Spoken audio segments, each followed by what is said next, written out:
Hello everyone. आज हम periodic table का लेक्चर नंबर 6 स्टार्ट करेंगे। ठीक है। और लेक्चर नंबर 6 में क्या करेंगे, पीरियोडिसिटी टॉपिक स्टार्ट करेंगे। अब से पहले 5 लेक्चर तक हमने क्लासिफिकेशन ऑफ एलिमेंट देखा था। कौन कौन से एलिमेंट की पोजीशन क्या क्या है ना, group wise, block wise, electronic configuration, atomic number, ये सब हमने देख लिया था। और अब हम नया टॉपिक स्टार्ट करेंगे, पीरियोडिसिटी, है ना। जो पीरियोडिक टेबल का रटने वाला पोर्शन है वो हमने कवर कर लिया। अब पीरियोडिसिटी स्टार्ट करेंगे। ठीक है। इसमें भी आज की क्लास में हम Z effective effective nuclear charge के बारे में देखेंगे। तो टॉपिक लिख लेते हैं। आज हम टॉपिक कौन सा कवर करेंगे, इफेक्टिव न्यूक्लियर चार्ज। ठीक है, जेड इफेक्टिव। और क्या करेंगे, और सिग्मा। ठीक है, शिल्डिंग कांस्टेंट के बारे में देखेंगे। ठीक है, ये दो टॉपिक देखेंगे। क्या क्या देखेंगे, जेड इफेक्टिव और सिग्मा। ठीक है, चलिए अब हम स्टार्ट करते हैं।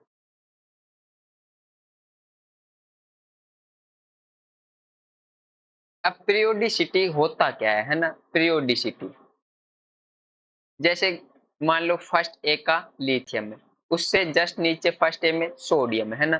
लिथियम और सोडियम की प्रॉपर्टी क्या है, सेम है ना। तो एक टाइम सीक्वेंस के बाद, है ना, 8 एलिमेंट के बाद दोबारा से क्या आ गया, सोडियम आ गया लिथियम के जस्ट नीचे। लिथियम और सोडियम दोनों की प्रॉपर्टी क्या है, सेम है। तो इसको क्या बोलते हैं, पीरियोडिसिटी। ठीक है, देखना क्या डेफिनेशन है, द रिप्रेजेंटेशन ऑफ प्रॉपर्टी।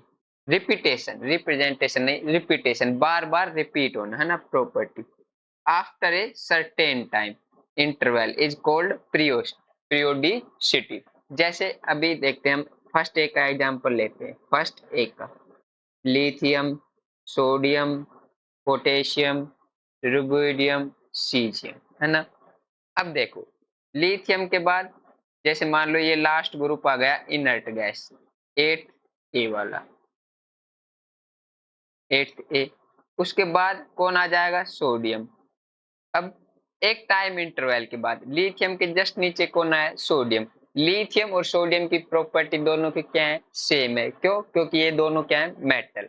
इसी को बोलते हैं हम पीरियोडिसिटी। ठीक है, ये क्या है हमारा पीरियोडिसिटी।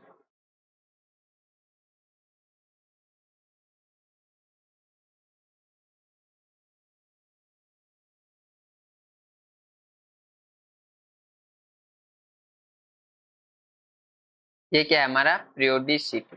ठीक है। अच्छा, ऐसा होता क्यों है, जैसे मान लो लिथियम और सोडियम की जो प्रॉपर्टी है वो दोनों क्या आई है, सेम आई है ना। लिथियम की भी प्रॉपर्टी और सोडियम की भी केमिकल प्रॉपर्टी क्या है, सेम है ना। एक टाइम इंटरवल के बाद किसी भी ग्रुप के लिए देखें हम, जैसे फ्लोरीन और क्लोरीन दोनों क्या है, हैलोजन है। ऐसे ही नाइट्रोजन और फोस्फोरस दोनों की प्रॉपर्टी सेम है। ऐसा क्यों हो रहा है बार बार, क्योंकि इनके जो वैलेंस सेल का इलेक्ट्रॉनिक कॉन्फ़िगरेशन है ग्रुप में वो क्या होता है, सेम होता है। तो रीजन क्या लिखे हम, लिखेंगे, रीजन लिखेंगे, वैलेंस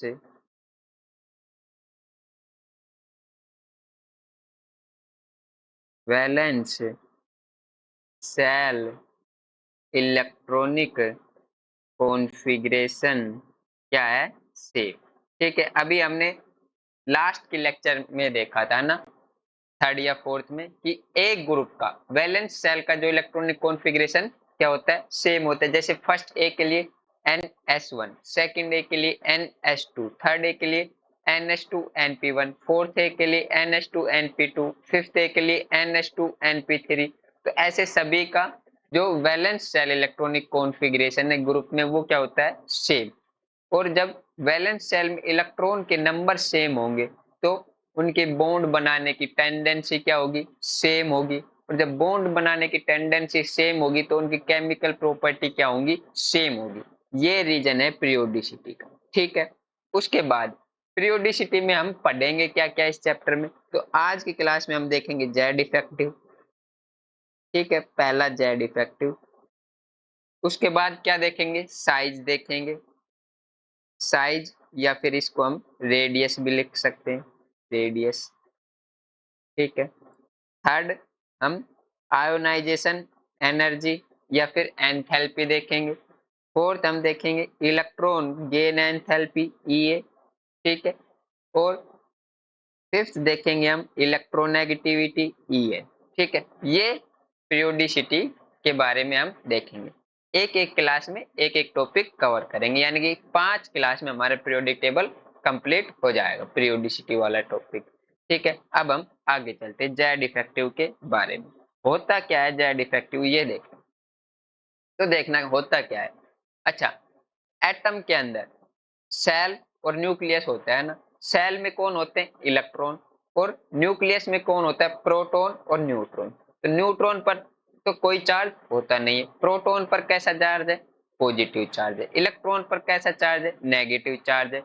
पॉजिटिव और नेगेटिव चार्ज में क्या होगा, अट्रैक्शन, अट्रैक्शन होगा तो पास आएंगे, ठीक है, यानी कि एटम का साइज कम हो जाएगा। लेकिन ऐसे ही जब इलेक्ट्रॉन और प्रोटॉन आपस में अट्रैक्ट करते हैं, साइज कम हो जाएगा।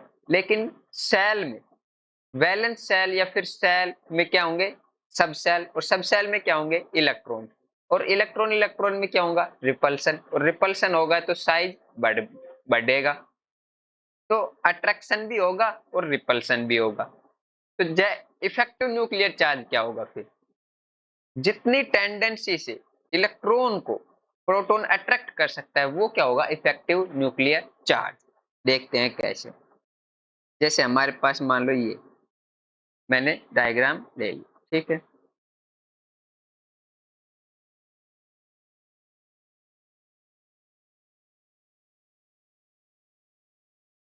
कलर कौन सा लूं मैं, व्हाइट तो दिखेगा नहीं, है ना। ये जो राउंड राउंड सर्किल में ये क्या है, हमारे इलेक्ट्रॉन, ठीक है। ये क्या है, हमारे इलेक्ट्रॉन, ये क्या है, इलेक्ट्रॉन, ठीक है।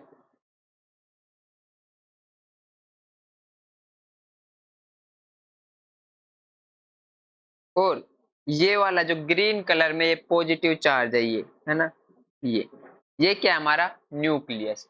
पॉजिटिव चार्ज पर किस पर होता है, प्रोटॉन पर, यानी कि इसमें क्या है, प्रोटॉन। अब देखो इलेक्ट्रॉन और प्रोटॉन में तो अट्रैक्शन होगा, जैसे ये वाला एरो देखो, प्रोटॉन इलेक्ट्रॉन को अट्रैक्ट कर रहा है, इसी को बोला गया attraction between nucleus and outer electron, ठीक है। आउटर इलेक्ट्रॉन क्यों बोला, क्योंकि ये आउटर सेल में है। अच्छा, अब देखो ये जो इलेक्ट्रॉन है, इलेक्ट्रॉन इलेक्ट्रॉन, इनमें क्या है, सेम चार्ज है, और सेम चार्ज में क्या होता है, रिपल्सन, तो ये इसको क्या करेंगे, रिपल करेंगे।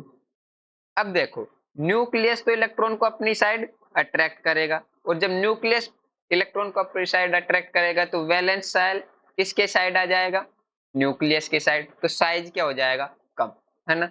लेकिन इलेक्ट्रॉन इलेक्ट्रॉन में रिपल्सन होगा तो वैलेंस सेल बाहर की साइड जाएगा, इससे क्या हो जाएगा, साइज इंक्रीज हो जाएगा, ठीक है। तो repulsion between electron and inner electron, outer electron और इनर इलेक्ट्रॉन, ठीक है। तो रिपल्सन फोर्स क्या करेगा, साइज बढ़ाएगा, अट्रैक्शन फोर्स क्या करेगा, साइज कम करेगा। ये दो बातें समझ में आ गई। उसके बाद अब हमें पढ़ना है इफेक्टिव न्यूक्लियर चार्ज। तो इफेक्टिव न्यूक्लियर चार्ज को फर्स्ट ऑफ ऑल किससे रिप्रेजेंट करते हैं, हमें ये पता होना चाहिए। तो इसको हम जेड इफेक्टिव से रिप्रेजेंट करते हैं, जेड इफेक्टिव, ठीक है। अब जेड इफेक्टिव क्या होता है ये देखेंगे। इसको मैं थोड़ा सा छोटा कर दूं,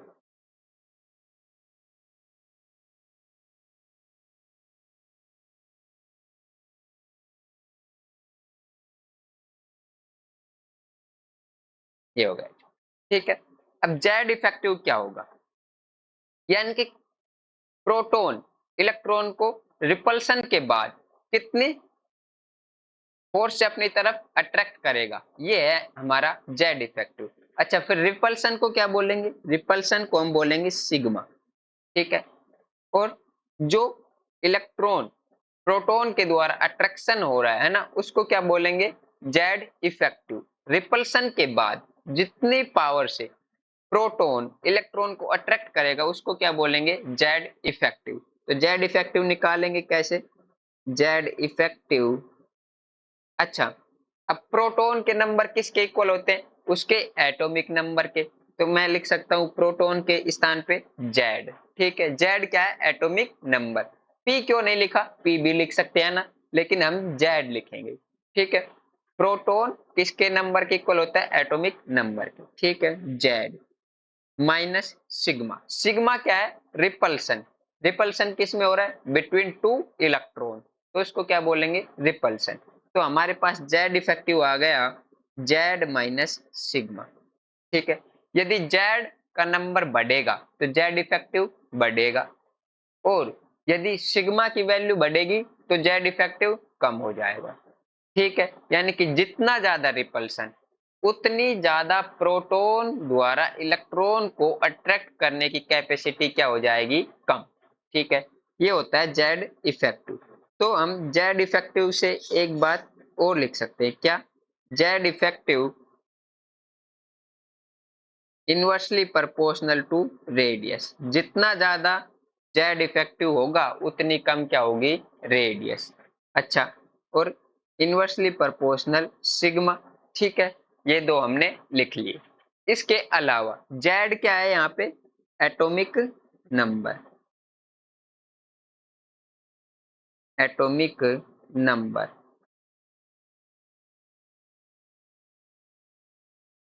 और सिग्मा क्या है, सिडलिंग कांस्टेंट। ठीक है,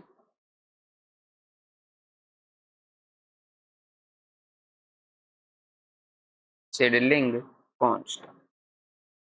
ठीक है, ये दो हमने बातें देख ली। ठीक है, कांस्टेंट या फिर सिडलिंग इफेक्ट भी बोल सकते हैं। ठीक है, अब इसकी डेफिनेशन देखते हैं। The nuclear attraction force actually, यानी कि एक्चुअल में कितना फोर्स से अट्रैक्ट कर पा रहा है प्रोटॉन, है ना, इलेक्ट्रॉन को, by a particular electron in an atom is called Z effect. ठीक है, अब उसके बाद हम आगे चलते हैं। Seedling constant sigma. ठीक है, the repulsive, the repulsive force extend in the inner shell on a particular electron। ठीक है, अभी देखा हमने कि जैसे लास्ट स्लाइड पे चलते हैं, देखो ये कौन सा इलेक्ट्रॉन है, इनर सेल का।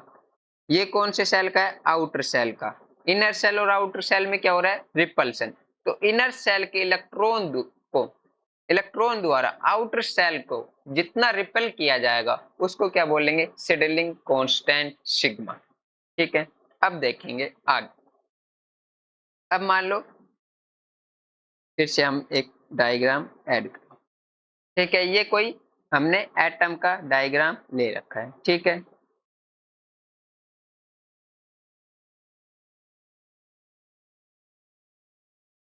अब देखो ये जो रेड कलर का है, ये वाला रेड कलर का, ये ये रेड कलर, ये क्या है हमारा, न्यूक्लियस। ठीक है, ये क्या है हमारा, न्यूक्लियस। न्यूक्लियस में कौन कौन होंगे, न्यूट्रॉन और प्रोटॉन। ठीक है, इसके अलावा ये जो तीन राउंड दिख रहे हैं, है ना, सर्कल दिख रहे हैं, ये क्या है हमारे सेल नंबर। ठीक है, ये क्या है हमारे सेल, ये क्या है हमारे सेल, सेल। ठीक है, ये क्या है हमारे सेल। ठीक है, कक्षा। ठीक है, अब मान लो ये इसके लिए n इक्वल टू 1, फर्स्ट कक्षा के लिए n की वैल्यू 1, सेकंड के लिए n की वैल्यू 2, थर्ड के लिए n की वैल्यू 3। ठीक है, ये हमने सेल का नाम लिख लिया। फर्स्ट कक्षा को क्या बोलते हैं, के एलिमेंट से स्टार्ट करते हैं ना, हमें नाम लिखने की जरूरत नहीं है। अच्छा, इसके अलावा फर्स्ट सेल में कौन सा सब सेल होगा, ओनली एक, और वो भी कौन सा, एस।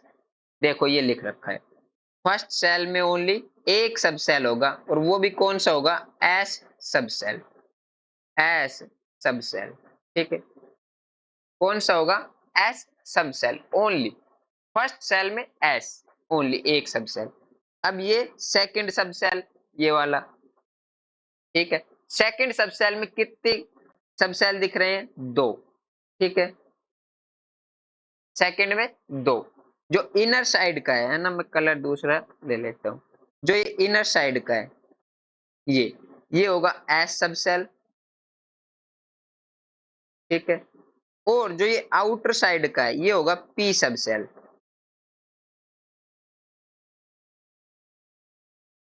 ये होगा पी सब सेल, ठीक है।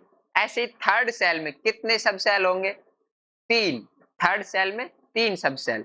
जो इनर साइड का होगा वो होगा एस, उसके बाद पी, उसके बाद डी। ऐसे ही मान लो कोई फोर्थ सब सेल है ना, उसमें कितने होंगे? 4। पहले एस, फिर पी, फिर डी, लास्ट में एफ, है ना। मैं बना देता हूँ एक और सब सेल, जैसे मान लो ये, ठीक है। ये हमारी फोर्थ सब सेल है। कौन सा सब सेल है? फोर्थ, फोर्थ सब सेल, फोर्थ सेल, ठीक है। और अगर हम फोर्थ सेल की बात करें, कौन से? फोर्थ सेल की, फोर्थ सेल, ठीक है।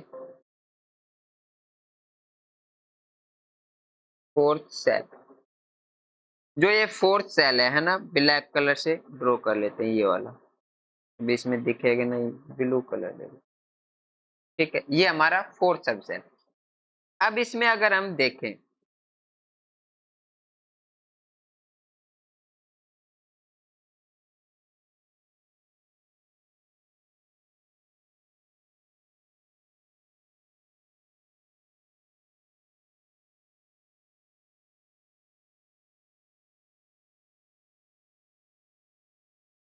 इसको अगर हम देखें,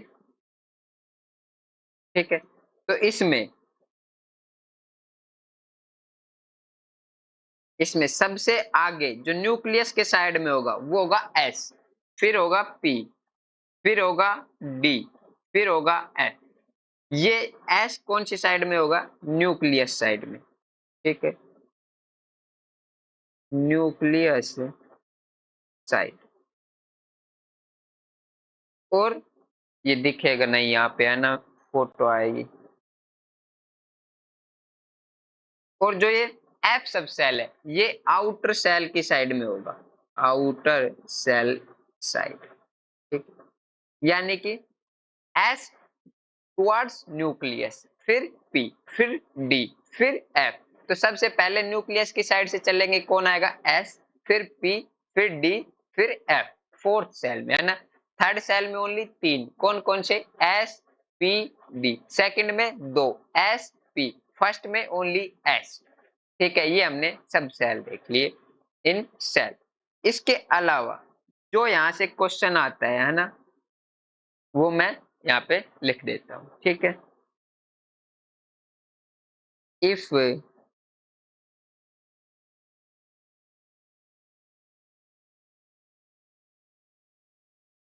एन वैल्यू, यानी कि सेल नंबर की वैल्यू कर क्या कर दें? फिक्स, ठीक है। If shell number n, n किसको रिप्रेजेंट करता है? सेल नंबर को। एन की वैल्यू फिक्स या फिर सेम कर दे, है ना। तो सबसे ज्यादा सिग्मा किसका होगा? सबसे ज्यादा होगा एस का, ठीक है। उसके बाद पी का, उसके बाद डी का, और उसके बाद एफ का, ठीक है। ये हमने क्या लिख लिया? एन की वैल्यू अगर फिक्स कर दे तो सिग्मा की वैल्यू, ठीक है। एफ के लिए अगर हम एफ की बात करें, है ना, वेरी वेरी वीक, ठीक है। और डी के लिए ओनली वीक, ठीक है। सबसे ज्यादा स्ट्रोंग एस का, फिर पी का, फिर डी का, फिर एफ का। इसीलिए आपने देखा होगा पीरियड में जब लेफ्ट टू राइट जाते हैं साइज कम होता है ना, लेकिन एस ब्लॉक का साइज मैक्सिमम। क्यों? क्योंकि उसकी जो sigma shielding constant repulsion between electron वो क्या है, मैक्सिमम। ठीक है, इसलिए उसका साइज क्या है, बड़ा। सिग्मा ज्यादा तो जेड इफेक्टिव कम, तो साइज ज्यादा। ठीक है, अब हम आगे चलते हैं। अब हमें सिग्मा की वैल्यू काउंट करनी है। वैसे तो ये नीट का टॉपिक नहीं है ना, काउंटिंग ऑफ सिग्मा नहीं आती है ना, स्लेटर रूल हमारे सिलेबस में नहीं है। फिर भी हमें 3-4 स्टेटमेंट याद रखने के लिए हम इसके काउंटिंग की देख लेते हैं। ठीक है, अब मान लो कभी आप भी चाहे तो कैसे काउंट करेंगे। यदि 1s में इलेक्ट्रॉन है, 1s में कब कब होगा, या तो 2 इलेक्ट्रॉन की स्पीशीज होगी तो ही 1s में होगा, है ना। और 1s के लिए सिग्मा की वैल्यू कितनी होती है, 0.030। ठीक है, और nth सेल में यदि इलेक्ट्रॉन है 0.35। ठीक है, और यदि n-1 सेल में इलेक्ट्रॉन है तो 0.85, और n-2, n-3, n-4 में इलेक्ट्रॉन है तो 1 ईच इलेक्ट्रॉन, यानी कि एक इलेक्ट्रॉन के लिए इतनी वैल्यू होगी। 2 इलेक्ट्रॉन है तो 2 से मल्टीप्लाई कर देंगे, 3 है तो 3 से, n इलेक्ट्रॉन है तो इस वैल्यू के अकॉर्डिंग n से मल्टीप्लाई कर देंगे। ठीक है, ये हमें याद रखना है। ये कब है, ns और np इलेक्ट्रॉन काउंट करने के लिए बोले जब लगाएंगे ये वाला, है ना। ns और np इलेक्ट्रॉन के लिए सिग्मा काउंट करना हो तब ये वाली वैल्यू हम पुट करेंगे। ठीक है, ये वाली, ये तब पुट करेंगे ये, है ना। और अगर हमें डी और एफ सब सेल में जो इलेक्ट्रॉन है उनके लिए अगर हमें सिग्मा की वैल्यू निकालनी हो तो क्या लिखेंगे, 0.35। एंड डी सेल में इलेक्ट्रॉन है उनके लिए, और other electron n d shell electron के अलावा जितने भी इलेक्ट्रॉन है ना, उनको किससे मल्टीप्लाई कर देंगे, 1 से, ईच इलेक्ट्रॉन। ठीक है, अब उसके बाद हमें ये वैल्यू तो याद रखनी। ठीक है, एन डी और एन एफ के लिए क्या, 0.35 और 1। ठीक है, और एन एस और एन पी के लिए यदि एन एस 1s में इलेक्ट्रॉन है, ओनली 1s में, 2 इलेक्ट्रॉन स्पीशीज के लिए ही लगेगा, क्योंकि उसके बाद तो 2s2 आ जाएगा, 2p आ जाएगा, है ना। 1s2 तक यानी कि हीलियम तक का इलेक्ट्रॉनिक कॉन्फ़िगरेशन का यदि हमें सिग्मा काउंट करना हो, उस कंडीशन में हमें सिग्मा की वैल्यू कितनी रखनी है, 0.3।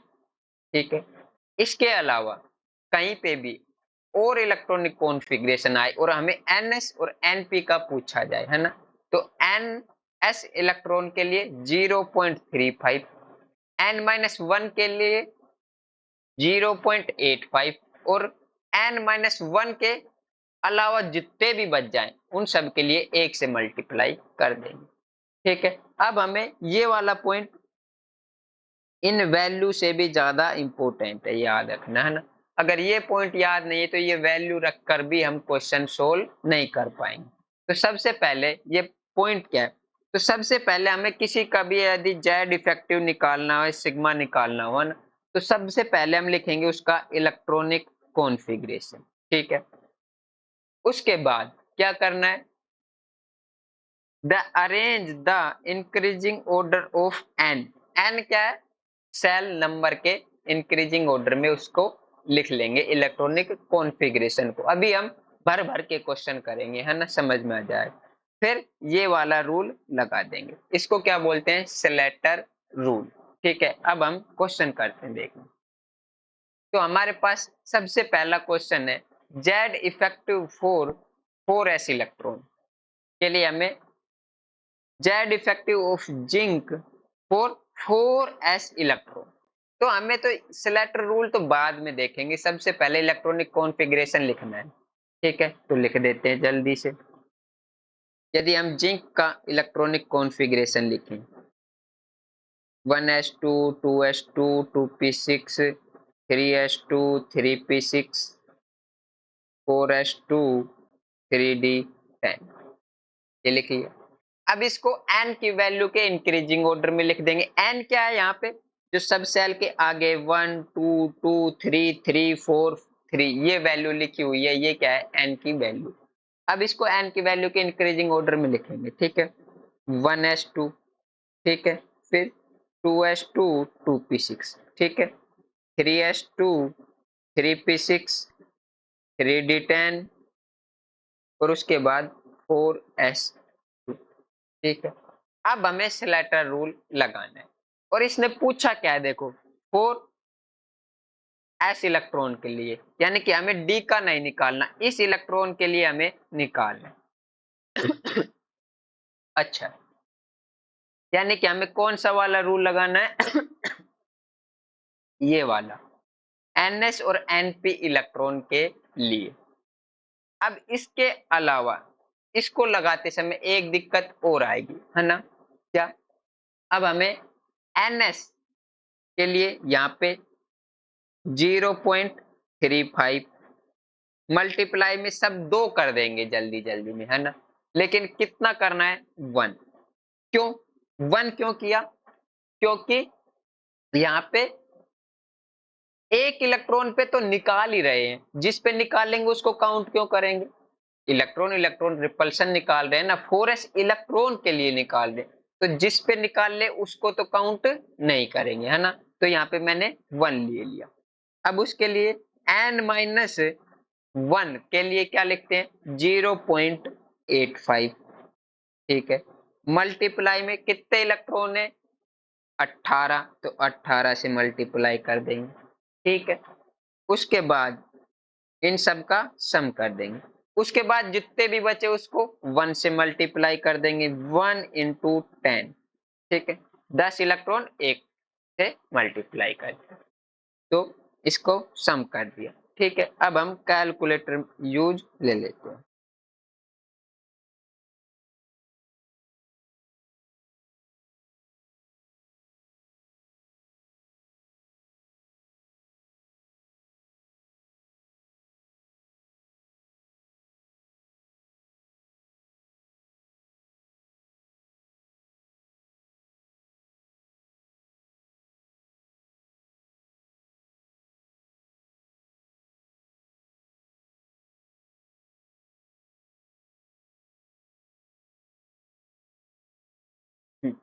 तो देखो 1 मल्टीप्लाई में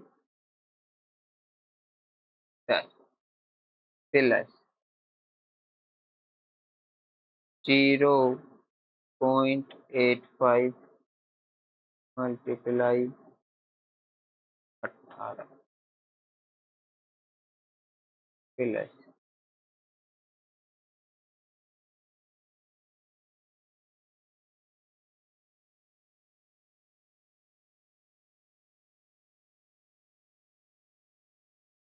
चलो वैसे ही कर लेंगे, है ना, काउंट एक बार और करके देख लेते हो जाए तो 10 प्लस 0.85 मल्टीप्लाई में 18 प्लस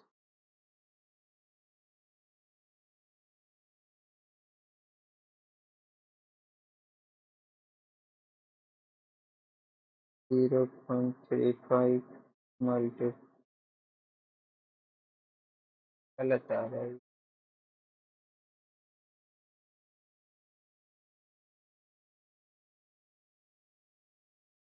10 प्लस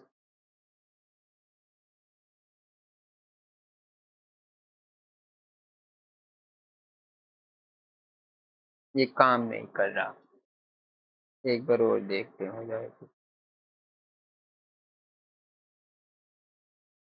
0.85 मल्टीप्लाई में 18, ये आ गया 15.3, ठीक है। 15.3 प्लस 0.35 प्लस 10, है ना। तो ये कितना हो गया टोटल, तो ये हो गया 0.35, ठीक है। तो अब इसको तो ऐड कर लेंगे, तो यहाँ से कितना आ जाएगा, सिग्मा की वैल्यू आ जाएगी हमारे पास 10, 15, 25.3, 25.6, 25.65, 25.65, ठीक है। ये हमारे पास सिग्मा आ गया। अब हमें क्या निकालना है, जेड इफेक्टिव, ठीक है। तो जेड इफेक्टिव क्या होता है, जेड माइनस सिग्मा। तो जिंक का एटॉमिक नंबर 30, सिग्मा कितना है 25.65, तो कितना आ गया ये आ गया 4.35, है ना। 4.35, जेड इफेक्टिव कितना आ गया 4.35, यानी कि जो आउटर मोस्ट सेल में जो इलेक्ट्रॉन में अट्रैक्शन होगा ये कितना होगा, ठीक है। अब उसके बाद हमारे पास नेक्स्ट क्वेश्चन है, देखो Z effective of zinc 3D electron के लिए, ठीक है। 3D इलेक्ट्रॉन के लिए जेड इफेक्टिव, तो देखना जिंक के लिए, अब ये हमने इलेक्ट्रॉनिक कॉन्फ़िगरेशन लिख ही रखा है, इसको इंक्रीजिंग ऑर्डर में लिख लेंगे 1s2 2s2 2p6 3s2 3p6 3d10। अब हम 4s2 तो लिखेंगे ही नहीं, क्यों, इसको तो कट कर देंगे, क्यों, हमें किसके लिए निकालना है, 3D इलेक्ट्रॉन के लिए निकालना है। तो यानी कि हमें 4s2 तक तो जाना ही नहीं है। अब कैसे देखेंगे उसके बाद, डी वाले के लिए क्या रूल लगाते हैं, ये वाला, है ना। तो डी वाले के लिए एंड डी सेल इलेक्ट्रॉन के लिए तो 0.35, बाकी सब के लिए 1, ठीक है। तो लगाते हैं। अब एंड डी में कितने 10, तो एक इलेक्ट्रॉन पर तो काउंट ही करेंगे, तो 9 से मल्टीप्लाई करेंगे, 9 इंटू 0.35, ठीक है, प्लस बाकी सब को 1 से मल्टीप्लाई कर देंगे, 10, 10 और 8 18, ठीक है। अब इनको सम कर लेंगे 18, और ये आएगा उसको हमारा क्या आ जाएगा सिग्मा। उसके बाद जेड में से क्या कर देंगे, इसको माइनस कर देंगे, ये क्या आ जाएगा हमारे पास जेड इफेक्टिव, ठीक है। अब हम आगे चलते हैं, ऐसे ही Z effective of chromium for 4s electron. तो क्रोमियम का इलेक्ट्रॉनिक कॉन्फ़िगरेशन लिखते हैं हम जल्दी से, देखना क्या है।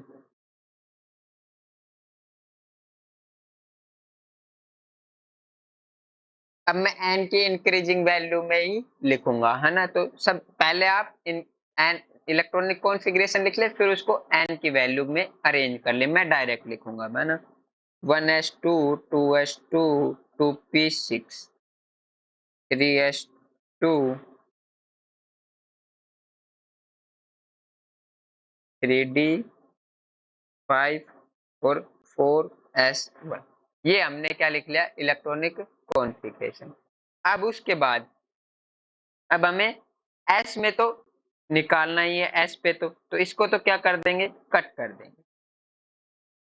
अब बचा कौन हमारे पास ये वाला, तो देखो इस पे लगाएंगे, ठीक है, इस पे हमें निकालना था।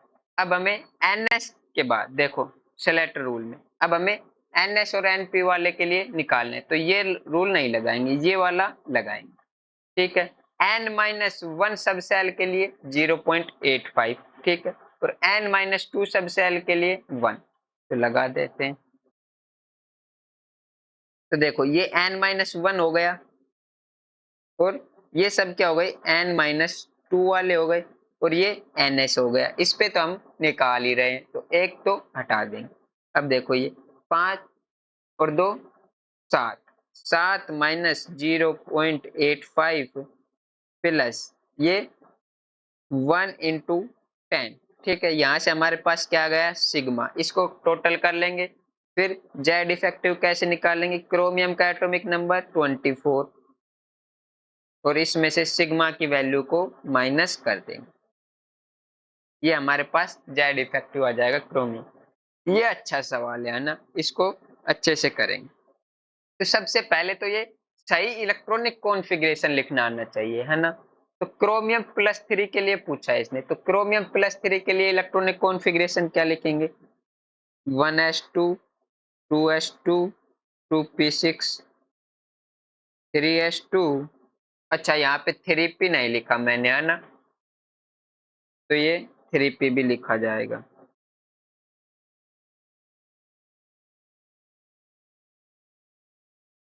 यहाँ पे 3p नहीं लिखा है ना, गलती से ध्यान नहीं रहा भैया। 3p6 3d5 4s1। तो इसको तो क्या कर देंगे, कट कर देंगे, क्योंकि इसके लिए तो निकाल रहे हैं। अब ये पूरा हो गया हमारा n-1, तो ये कितने हो गए, 8 और 5 13। तो ये 7 की जगह यहाँ पे क्या आ जाएगा, 13। 7 की जगह क्या आ जाएगा, 13। ठीक है। अब इसके लिए लिखते हैं इलेक्ट्रॉनिक कॉन्फ़िगरेशन 3p6 3d। अब +3 का हमें इलेक्ट्रॉनिक कॉन्फ़िगरेशन निकालना है, तो पहले एक इलेक्ट्रॉन तो 1s में से गया, 2 d में से गए, +3 मतलब 3 इलेक्ट्रॉन डोनेट किए, तो 3d3। लेकिन हमें तो निकालना किसके लिए है, p तक का ही निकालना है, तो हमें d तक तो जाना ही नहीं है। तो अब हमें ये तो हमारा क्या हो गया, n-1, और ये हमारा क्या हो गया, n-2। ठीक है। तो यहाँ पे n-1 के लिए 0.85 मल्टीप्लाई में 7। 7 क्यों लिखा, 8 क्यों नहीं लिखा, क्योंकि एक पी पर तो हमें निकालना ही है। प्लस ये कितने हो गए, 10 माइनस मल्टीप्लाई में 1। ये हमारे पास क्या आ गई, सिग्मा की वैल्यू। अब जेड इफेक्टिव निकालने के लिए इसको जेड में से माइनस कर देंगे। क्रोमियम का एटॉमिक नंबर 24 होता है। हमारे 3p पर कितना अट्रैक्शन लगेगा वो हमें पता लग जाएगा। ठीक है। अब इसके बाद हम आगे चलते हैं। तो ये हमारे पास फिर से जेड इफेक्टिव फॉर जिंक आ गया, लेकिन इस बार इसने किसके लिए पूछा है, 3d इलेक्ट्रॉन के लिए, है ना। तो 3d इलेक्ट्रॉन के लिए लगा देते हैं। देखना, क्रोमियम का electronic configuration 1s2 2s2 2p6 3s2 3p6 3d5। ठीक है, ये क्रोमियम का इलेक्ट्रॉनिक कॉन्फ़िगरेशन लिख लिया। अब डी वाले के लिए, एन डी के लिए तो क्या लगाते हैं, 0.85, बाकी सब के लिए 1। तो देखो ये तो एन डी है। अब यहाँ पे 0.85 मल्टीप्लाई में 4। 5 क्यों नहीं लिखा, क्योंकि 5वें पर तो हम काउंट कर रहे हैं, बाकी इन सब के लिए 1 से मल्टीप्लाई कर देंगे। कितना, 2 4 10 12 6 18। इनको सम कर लेंगे, ये हमारी यहाँ पे सिग्मा की वैल्यू आ जाएगी। क्रोमियम का एटॉमिक नंबर 24, 24 माइनस सिग्मा। ठीक है, ये यहाँ पे आ जाएगा। इसके अलावा क्रोमियम +3 ऑफ 3d इलेक्ट्रॉन, तो अभी क्रोमियम +3 का इलेक्ट्रॉनिक कॉन्फ़िगरेशन लिखा था 1s2 2s2 2p6 3s2 3p6 3d3। ठीक है, डी में कितने हैं, 3। तो अब एन डी के लिए तो 0.85 मल्टीप्लाई में 2। 3 क्यों नहीं लिया, क्योंकि तीसरे पर तो काउंट करेंगे। इसके बाकी सब बच गए, उनको कितने से मल्टीप्लाई कर देंगे, 1 से। यहाँ से हमारे पास सिग्मा आ जाएगा। जेड इफेक्टिव निकालने के लिए जेड माइनस सिग्मा कर देंगे। ठीक है, ये भी आ गया। अब उसके बाद हम आगे चलते हैं। हीलियम और लिथियम प्लस के लिए जेड इफेक्टिव, तो हीलियम और लिथियम प्लस का जो इलेक्ट्रॉनिक कॉन्फ़िगरेशन क्या होगा, 1s2। और 1s2 के लिए सिग्मा की वैल्यू 0.34 ईच इलेक्ट्रॉन। अब हमें एक पे तो निकालना है, तो कितना बचा, एक इलेक्ट्रॉन, तो यानी कि 1 इंटू 0.3 मल, यानी कि 0.30 आ जाएगा इलेक्ट्रॉनिक वो जेड इफेक्टिव। सिग्मा आ गया, ये तो सॉरी सिग्मा, है ना। ये हमारे पास क्या आ गया, सिग्मा। ये हमारे पास क्या आ गया, सिग्मा। तो जेड इफेक्टिव क्या आ जाएगा, 0.30। 7 ये 0, ठीक है। Z effective for single electron species के लिए है ना, तो Z effective is equal to Z आ जाएगा। क्यों? यहाँ पे सिग्मा की वैल्यू क्या आएगी? 0, क्योंकि जब एक इलेक्ट्रॉन है तो रिपल्सन किससे करेगा? किसी से नहीं, तो सिग्मा की वैल्यू क्या आ जाएगी? 0, ठीक है। अब उसके बाद अब हम आगे चलते हैं, ठीक है। तो ये मैंने वैल्यू लिख रखी है ना, लिख के लाया हूं मैं, लेकिन इससे पहले हमें इसीलिए ये सब स्लेटर रूल पढ़ा है ना, कि ये हमें अब आने वाली जो 3 स्लाइड में देखेंगे उसका पता लग जाए, ठीक है।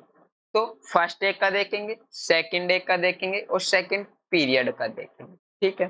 तो फर्स्ट एक के एलिमेंट कौन कौन से? लिथियम, सोडियम, पोटेशियम, रुबिडियम और सीजियम, फ्रांसियम। तो टॉप टू बॉटम अगर हम चले, टॉप टू बॉटम है ना, टॉप टू बॉटम चले तो देखो shell number increase, atomic number increase, है ना, ठीक है। ये हमें याद रखना है, सेल नंबर बढ़ेगा, एटॉमिक नंबर बढ़ेगा, है ना। देखो लिथियम 3 पे आता है, सोडियम 11 पे आता है, पोटेशियम 19 पे आता है ना। तो हमें एटॉमिक नंबर भी बढ़ रहा है। सेल ये कौन से पीरियड का है? सेकंड का, थर्ड का, फोर्थ का, फिफ्थ का, सिक्स्थ का। और पीरियोडिक टेबल जब मैंने स्टार्ट की थी, जो पीरियड नंबर होगा वो ही उसका सेल नंबर होगा, ठीक है। Top to bottom shell number भी इंक्रीज होगा, एटॉमिक नंबर भी बढ़ेगा, ठीक है। अब जब सेल नंबर बढ़ेगा, एटॉमिक नंबर बढ़ेगा, तो जेड बढ़ेगा, तो इलेक्ट्रॉन भी बढ़ेंगे, प्रोटॉन भी बढ़ेंगे। जितने इलेक्ट्रॉन बढ़ेंगे उतने प्रोटॉन बढ़ेंगे, तो जितना रिपल्सन उतना अट्रैक्शन, तो सिग्मा की वैल्यू भी क्या होगी? बढ़ेगी। लेकिन जेड इफेक्टिव कांस्टेंट होगा, कितना? कांस्टेंट। लेकिन एक जगह देखो, लिथियम से सोडियम तक जाने पर इंक्रीज हो रहा है, ठीक है। बाकी सब है, सब जगह देखो 2.2, 2.2, 2.2 कांस्टेंट, ठीक है। यानी कि जेड इफेक्टिव क्या होता है? ग्रुप में कांस्टेंट। लेकिन सेकंड, ये कौन से पीरियड का है? सेकंड पीरियड का है ना। ये कौन से पीरियड का है? सेकंड पीरियड का। लिथियम सेकंड पीरियड का है, ये लिथियम सेकंड पीरियड का है, ये वाला। ये थर्ड पीरियड, सेकंड, थर्ड, ये क्या लिख दिया मैंने? Period number, fourth, fifth, six, है ना। तो जब सेकंड से थर्ड तक जाते हैं तो इंक्रीज होता है 0.9 से, फिर कांस्टेंट होता है। लेकिन सिग्मा की वैल्यू देखो 1.7, 8.8, 16.8, 34.8, 52.8 कंटिन्यू इंक्रीज होगा, ठीक है। तो ये हमें याद रखना है ना, काउंट नहीं करना, बस 2 स्टेटमेंट याद रखने। सेकंड से थर्ड पीरियड तक जाएंगे तब सिग्मा और जेड इफेक्टिव दोनों इंक्रीज होंगे, लेकिन थर्ड से बाद वाले पीरियड के लिए सिग्मा की वैल्यू कॉन्टिन्यूअसली इंक्रीज होगी और जेड इफेक्टिव कांस्टेंट रहेगा। ऐसे ही हमारे पास सेकंड एक ब्लॉक के लिए भी लगेगा, ठीक है। यहां से यहां तक जेड इफेक्टिव इंक्रीज, ये कौन सा है? ये कौन सा है? सेकंड पीरियड है, ठीक है। ये थर्ड, फोर्थ, फिफ्थ, सिक्स, ठीक है। तो टॉप टू बॉटम यदि हम चलें तो shell number increase, atomic number increase, sigma की वैल्यू देखो यहाँ पे भी इंक्रीज हो रही है ना। तो सिग्मा की वैल्यू इंक्रीज, लेकिन जेड इफेक्टिव क्या होगा? कांस्टेंट होगा, ठीक है। जेड इफेक्टिव क्या होगा? कांस्टेंट होगा। कितना? 2.85, 2.85, 2.85, है ना। लेकिन जब सेकंड पीरियड से थर्ड पीरियड तक जाएंगे तब कितना होगा? 0.9 से इंक्रीज होगा। उसके बाद कांस्टेंट, उसके बाद जेड इफेक्टिव क्या होगा? कांस्टेंट। ये हमें स्टेटमेंट याद रखना है, ठीक है। अब हम पीरियड में देखेंगे, चलो देखते हैं। तो अब हम पीरियड की बात करते हैं, हमें जनरली सेकंड पीरियड का याद रखना है। तो देखो सेकंड पीरियड के लिए देखो सेकंड पीरियड में जाएंगे जब सेल नंबर सेम रहेगा, क्योंकि पीरियड नंबर सेम, पीरियड में कभी भी चलो तो पीरियड नंबर सेम रहेगा। उसके बाद सिग्मा की वैल्यू कॉन्टिन्यूअसली इंक्रीज होगी, जेड इफेक्टिव कॉन्स्टेंटली इंक्रीज होगा, ठीक है, कांस्टेंट नहीं होगा। लेकिन यहाँ पे खास बात क्या है, जेड इफेक्टिव 0.65 से इंक्रीज होता है, कितने से, 0.65 से। देखो 1.3 और 1.95 में 0.65 का डिफरेंस है, ऐसे ही इन सब में 0.65 से इंक्रीज होगा, ठीक है। काउंट करने की जरूरत नहीं है, ये हमें डायरेक्ट याद रखना है, जेड इफेक्टिव कंटिन्यूअसली इंक्रीज होगा, लेकिन सिग्मा भी इंक्रीज होगा। अब देखो सिग्मा कितने से हो रहा है, 0.35 से इंक्रीज होता है, ठीक है, कंटिन्यूअसली इंक्रीज होगा, ठीक है, कंटिन्यूअसली इंक्रीज होगा, सिग्मा भी बढ़ेगा, जेड इफेक्टिव भी बढ़ेगा, सेल नंबर कांस्टेंट रहेंगे, एटॉमिक नंबर बढ़ेगा, ठीक है। Z effective for normal element है ना, नॉर्मली एस और पी के लिए left to right Z effective increase होता है 0.65 से, कितने से, 0.65 से। लेकिन ये कब लगाएंगे, एस और पी ब्लॉक के एलिमेंट के लिए ही लगाएंगे, ठीक है। यानी कि हमें तीन स्टेटमेंट याद रखने हैं, ये दिए हुए हैं एनसीईआरटी में, है ना, कि फर्स्ट ए ग्रुप और सेकंड ए ग्रुप में जब सेकंड पीरियड से थर्ड पीरियड की तरफ जाएंगे, जब 0.9 से इंक्रीज होगा, उसके बाद जेड इफेक्टिव कांस्टेंट रहेगा, सिग्मा की वैल्यू कॉन्टिन्यूअसली इंक्रीज होगी, लेकिन सेकंड पीरियड में shell number constant, atomic number increase, sigma increase, Z effective increase, sigma कितने से, 0.3 से, जेड इफेक्टिव कितने से, 0.65 से इंक्रीज होता है। अब उसके बाद हम आगे चलते हैं, देखना फॉर आइसो इलेक्ट्रॉनिक स्पीसीज या फिर सेम स्पीसीज के लिए। आइसो इलेक्ट्रॉनिक स्पीसीज क्या होती है, जिनमें इलेक्ट्रॉन के नंबर क्या हो, सेम हो, जैसे ऑक्सीजन -2, फ्लोरीन माइनस, नियोन, ठीक है, सोडियम प्लस, मैग्नीशियम +2, ठीक है, और क्या हो गया हमारे पास, एल्यूमिनियम +3, ठीक है, और एक और ले लेते हैं नाइट्रोजन -3। अब इन सब में देखो सभी में इलेक्ट्रॉन क्या है, सेम है, क्यों, नाइट्रोजन कितने पे आता है, 7 पे, जितने एटॉमिक नंबर उतने प्रोटॉन उतने इलेक्ट्रॉन, लेकिन न्यूट्रल कंडीशन में। अब देखो नाइट्रोजन पर कितना चार्ज है, -3, यानी कि 3 इलेक्ट्रॉन गेन किए, 7 और 3 10। ऑक्सीजन का एटॉमिक नंबर 8, कितने गेन किए, 2 10। फ्लोरीन का 9, एटॉमिक नंबर 9, इलेक्ट्रॉन कितने न्यूट्रल स्टेट में, 9, एक गेन किया है, तो 10। नियोन 10 पे आता है, न्यूट्रल है, 10 इलेक्ट्रॉन हो गए।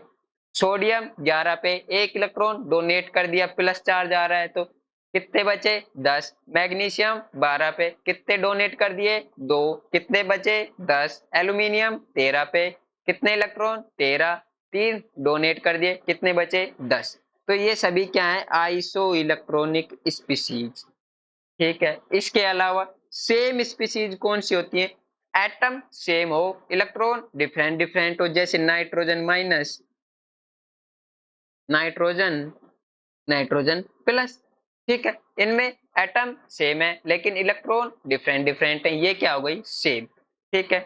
ऐसी कंडीशन में हम जेड इफेक्टिव, ठीक है, कब लगा, क्या लगाएंगे, डायरेक्टली प्रोपोर्शनल, जितना ज्यादा पॉजिटिव चार्ज होगा उतना ज्यादा जेड इफेक्टिव होगा, ठीक है, और नेगेटिव चार्ज के इनडायरेक्टली प्रोपोर्शनल, क्यों, देखो यदि पॉजिटिव चार्ज है, इलेक्ट्रॉन डोनेट किए तो इलेक्ट्रॉन की कमी, प्रोटॉन उतने ही, तो कम इलेक्ट्रॉनों को प्रोटॉन खींचने में कम ताकत लगानी पड़ेगी, ठीक है, तो ज्यादा एफिशिएंसी से खींचेगा। और यदि माइनस चार्ज है, इलेक्ट्रॉन गेन कर लिए, प्रोटॉन सेम, तो कम, तो इलेक्ट्रॉन कम एफिशिएंसी से अट्रैक्ट कर पाएगा प्रोटॉन, तो जेड इफेक्टिव कम हो जाएगा। अब देखो यहाँ पे जैसे प्रोटॉन ऑक्सीजन में 8, फ्लोरीन में 9, सोडियम में 11, मैग्नीशियम में 12, इलेक्ट्रॉन कितने सभी में, 10 10 10 10, ठीक है। तो Z effective directly proportional positive charge के, तो सबसे ज्यादा मैग्नीशियम +2 का, तो साइज सबसे कम किसका, मैग्नीशियम +2 का, फिर सोडियम प्लस का, ठीक है, फिर फ्लोरीन माइनस का, और लास्ट में सबसे बड़ा ऑक्सीजन -2 का साइज हो जाएगा। ये क्या ऑर्डर हो गया साइज का, क्यों, जितना ज्यादा जेड इफेक्टिव उतनी ज्यादा उतनी कम रेडियस। ठीक है, अब हम आगे चलते हैं। तो ये तो हमने चर्चा कर ली इसके बारे में, तो कट कर देते हैं ना। अब हमारे पास आज का लास्ट क्वेश्चन है ना, दिया है कैल्शियम का जेड इफेक्टिव x है, तो बोरोन का जेड इफेक्टिव हमें निकालना है। तो मान लो कैल्शियम का x, ये कौन से पीरियड का है, फोर्थ का, ये मैग्नीशियम थर्ड का, ये बेरिलियम सेकंड पीरियड का। ठीक है, इतना समझ में आ गया। तो फोर्थ से यदि हम थर्ड पीरियड पे जाएंगे तो जेड इफेक्टिव क्या होगा, सेम, यदि फोर्थ पीरियड का एक्स है तो थर्ड पीरियड का भी कितना होगा, एक्स। जब थर्ड पीरियड से सेकंड पे जाएंगे तो कितने की कमी होगी, 0.9 की। तो क्या हो जाएगा यहाँ पे x माइनस बेरिलियम का क्या हो जाएगा, x माइनस 0.9। ठीक है, अरे भाई जैसे सेकंड से थर्ड पीरियड में जाएंगे है ना, तो जेड इफेक्टिव कितने से इंक्रीज होता है, 0.9 से, फोर्थ फिफ्थ सिक्स, यहाँ पे क्या हो जाता है कांस्टेंट। तो अब ऊपर की साइड में जा रहे हैं तो माइनस कर देंगे 0.9। ठीक है, अब हमें किसका निकालना है, बोरोन का। तो बेरिलियम से बोरोन तक जाएंगे तो एक का गैप, और जेड इफेक्टिव कितने से इंक्रीज होता है, 0.65 से। तो कितना हो जाएगा, x माइनस 0.9 प्लस 0.65, है ना। तो ये क्या आ जाएगा, x माइनस 2.5 आंसर आ जाएगा।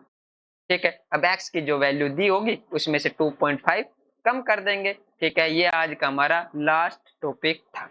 बाकी अब हम कल की क्लास में रेडियस के बारे में चर्चा करेंगे। ठीक है, सारी रेडियस, डी ब्लॉक हो, एस ब्लॉक हो, पी ब्लॉक हो, एफ ब्लॉक हो, सभी की रेडियस करेंगे, आयनिक, कोवेलेंट, ठीक है, मेटेलिक रेडियस भी देख लेंगे और उनका साइज भी देख लेंगे।